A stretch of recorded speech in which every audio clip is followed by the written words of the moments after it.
wabarakatuh. Baik, perkenalkan nama saya Yondra Priana.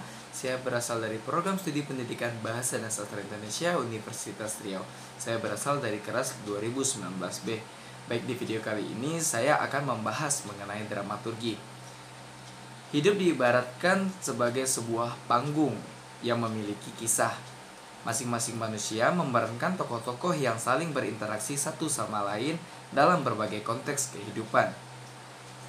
Dalam proses berinteraksi sosial yang dilakukan oleh manusia, maka ia hanya dapat melihat penampilan atau apa yang ditampilkan oleh manusia lainnya.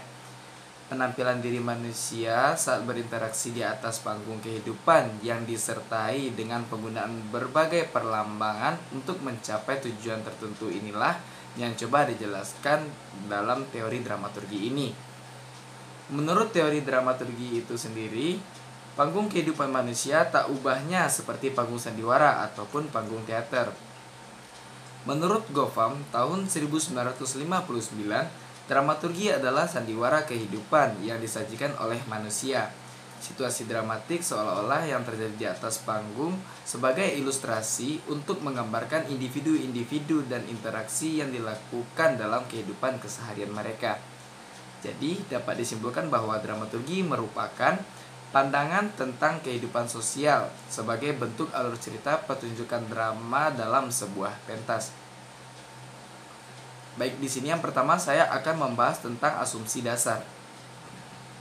Dramaturgi ini sejatinya adalah sebuah perspektif sosiologi yang menitik beratkan pada manajemen dalam kehidupan sehari-hari. Menurut Erving Goffam itu sendiri, melalui teori dramaturgi mencoba untuk membandingkan dunia manusia dengan dunia teater, serta menggambarkan perbandingan antara manusia di kehidupan nyata dengan kehidupan di atas panggung.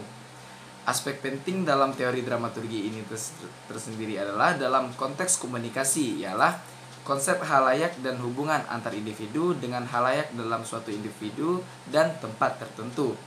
Dalam teori dramaturgi, kita dapat melihat dua elemen sekaligus, yaitu pengelolaan kesan atau impression management secara cermin. Diri looking glass self itu dalam bahasa asingnya. Nah, mari kita bahas apa itu impression management dan cerminan diri. Baik, yang pertama itu pengelolaan kesan atau impression management. Pengelolaan kesan tidak secara jelas berfokus pada teori, namun sebuah bentukan yang mempresentasikan suatu presentasi dan pengelolaan identitas sosial selama berlangsungnya proses interaksi. Pengelolaan kesan mengacu pada citra yang ditampilkan oleh seorang individu selama proses berinteraksi. Beberapa peneliti menggunakan istilah diri sosial atau diri publik untuk membedakan identitas sosial dengan diri pribadi. Baik, ini saya akan jabarkan lebih lanjut. Yang pertama itu presentasi diri dan strategi presentasi diri, atau dalam bahasa asingnya self presentation and self presentation strategies. Istilah presentasi itu sendiri atau strategi digunakan oleh Edward Jones dan kawan-kawan untuk menggambarkan konsep pengelolaan kesan. Teori ini mengasumsikan bahwa penampilan seorang individu merupakan sekumpulan perilaku yang koheren selama interaksi yang menyebabkan orang lain memberikan semacam tipe atribusi tentang orang tersebut. Sedangkan menurut Sandra Metz, terdapat 5 tipe atribusi secara berbagai karakteristik. Di antaranya yang pertama, ada seseorang individu yang ingin disukai akan menggunakan strategi kecerobohan serta beberapa taktik untuk menampilkan emosi positif selama interaksi. Yang kedua, itu ada seorang individu yang ingin dilihat sebagai seorang yang kompeten atau memiliki kompetensi tertentu akan menggunakan strategi promosi diri.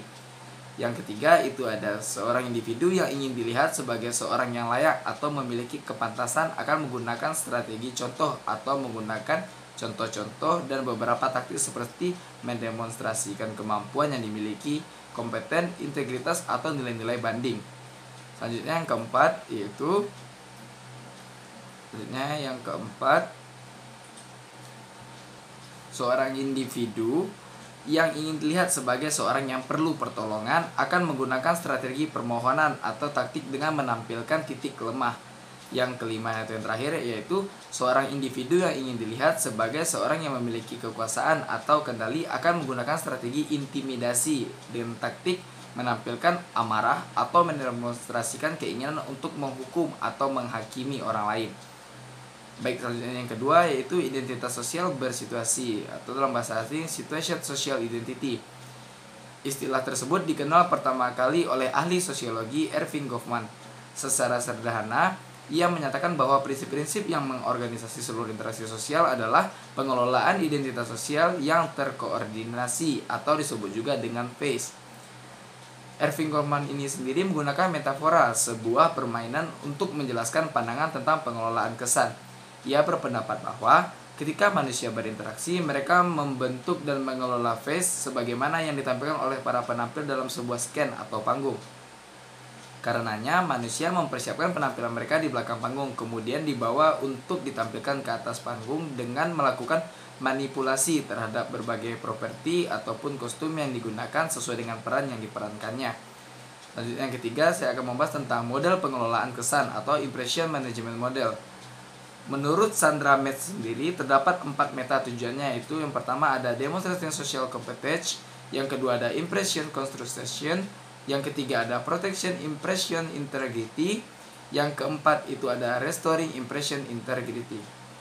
Nah, tadi saya sudah menjelaskan tentang cerminan diri atau looking glass self. Cerminan diri ini dikenal pertama kali oleh Charles Horton Colley, menyatakan bahwa masyarakat dan individu bukan merupakan fenomena yang terpisah, tetapi merupakan kumpulan dari berbagai aspek. Menurut Colley sendiri, dalam berinteraksi dengan orang lain, kita tidak hanya memberikan tanggapan terhadap apa yang dilakukan orang lain. Lebih dari itu, secara bersamaan juga kita melakukan persepsi terhadap diri kita. Diri kita bukan lagi sebagai pribadi yang memberikan tanggapan, tetapi juga sebagai pribadi stimulus sekaligus. Terdapat 3 elemen dalam cerminan diri itu sendiri atau looking glass self itu menurut Rahmat tahun 2001 halaman 99. Yang pertama itu ada kita membayangkan bagaimana tempat kita terhadap orang lain. Yang kedua, kita membayangkan bagaimana orang lain menilai penampilan kita. Yang ketiga ada kita mengalami perasaan bangga atau kecewa setelah melakukan penampilan. Baik, selanjutnya saya akan membahas tentang esensi teori dramaturgi. Dalam teori dramaturgi terdapat 2 esensi, yaitu konsep front stage dan back stage. Dalam interaksi tatap muka, kedua konsep ini saling berhubungan satu sama lain, tetapi berada pada 2 wilayah yang berbeda. Baik, saya akan menjelaskan sedikit. Yang pertama itu depan panggung atau front stage. Dalam interaksi dengan orang lain, kita akan memberikan penilaian terhadap orang tersebut berdasarkan berbagai petunjuk yang orang lain berikan, dan begitu juga sebaliknya, memperlakukan orang lain ataupun sebaliknya. Dengan kata lain, ketika kita berinteraksi dengan orang lain, maka secara sengaja kita akan menampilkan diri kita di hadapan orang lain tersebut dengan font yang terdiri dari panggung, penampilan, gaya, bertingkah laku, dan mimik. Selanjutnya yang kedua itu ada belakang panggung atau backstage. Menurut Erving Goffman, yang dimaksud dengan backstage itu sendiri adalah penampilan dapat bersantai, di mana ia dapat melepaskan diri dari semua peralatan lengkap yang digunakan untuk penampilan diri dalam pertunjukan. Ketika pertunjukan telah selesai, individu akan kembali ke belakang panggung dan merasa lega bahwa berbagai tindakan yang ditampilkan di atas panggung telah bebas untuk diekspresikan. Semua tindakan memang tidak akan memuaskan berbagai pihak kecuali dirinya sendiri di belakang panggung. Belakang panggung adalah tempat di mana penampil hadir namun tanpa kehadiran khalayak yang menontonnya. Di belakang panggung pula, seorang penampil dapat keluar dari karakter aslinya tanpa merasa takut dan merusak penampilannya. Selanjutnya yang ketiga, ini ada konsep kerangka fenomenologi.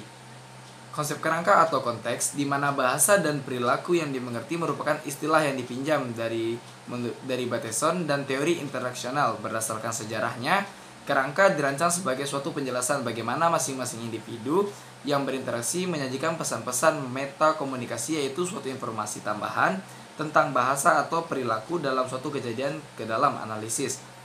Teori dramaturgi berkembang secara substansial berdasarkan suatu kerangka dengan menambah konsep-konsep yang saling berhubungan seperti bagaimana sebuah kerangka diinterpretasi ulang dari berbagai kecil tingkah perilaku. Selanjutnya, yang keempat itu ada implementasi teori dramaturgi. Berbagai penelitian menggunakan teori dramaturgi untuk menjelaskan berbagai interaksi sosial yang dilakukan melalui pengamatan.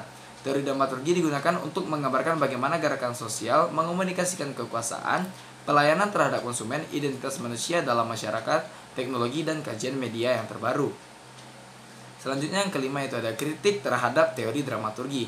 Berbagai pendapat menyatakan bahwa teori dramaturgi dirancang untuk institusi dan karenanya tidak dapat diterapkan ke dalam berbagai bidang.